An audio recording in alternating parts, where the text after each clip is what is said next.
தமிழக வெற்றி கழகத்தினுடைய தலைவர் விஜய் அவர்கள் கரூரில் மக்கள் சந்திப்பினுடைய மக்களை சந்திக்கிற நிகழ்ச்சியில் தமிழக காவல்துறையினர்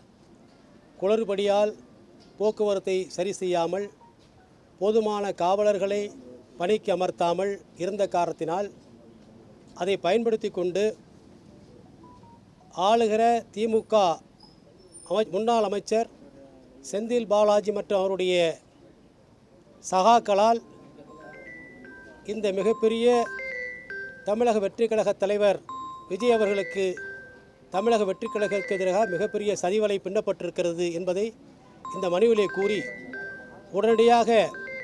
மாநில அரசாங்கத்தின் கீழ் இருக்கக்கூடிய தமிழக காவல்துறை இந்த மனுவை விசாரிக்கக்கூடாது, இதை Central Bureau of Investigation CBI தான் விசாரிக்க வேண்டும் என்று நாங்கள் மனுவை தாக்கல் செய்து இன்றைக்கு தாக்கல் செய்திருக்கிறோம்.